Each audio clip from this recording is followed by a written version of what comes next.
अरे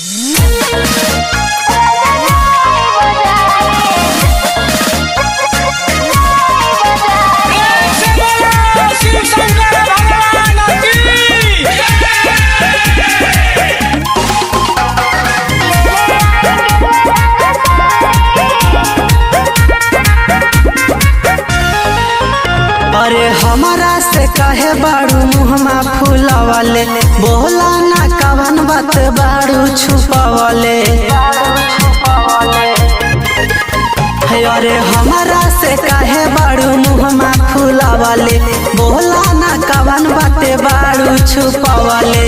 जहिया से चढ़ल बा सावन सोमारी हो सावन सोमारी,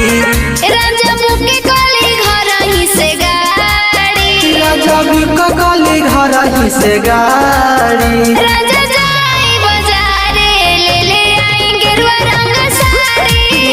राजा जाई बाजारे ले ले आई गेरुआ रंग साड़ी। राजा जाई बाजारे। मिक्स बाय शरद राज। राजा जाई बाजारे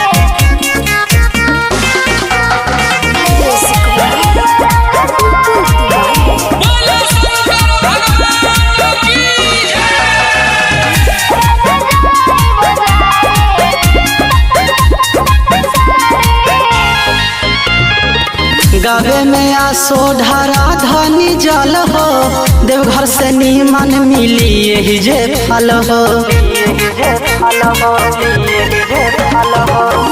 प्यार सल बहाना बनावेला, नहीं देवघर के मेला घुमावेला। घूमे में खाली रहेलू अगाड़ी रहेलू अगाड़ी, राजा मुके कली घर ही से गाड़ी। जब ककली घर ही से गाड़ी राजा जाई बाजारे ले ले आई गेरुआ रंग साड़ी। राजा जाई बाजारे ले ले आई गेरुआ रंग साड़ी। राजा जाई बाजारे। मिक्स बाय शरद राज। राजा जाई बाजारे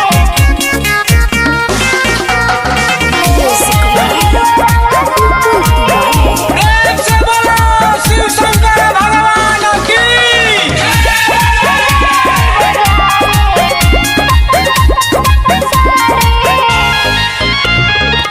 मानिला बात हम सुनाय प्यारी, बड़ी हो दूर बाटे बाबा के दुआरी।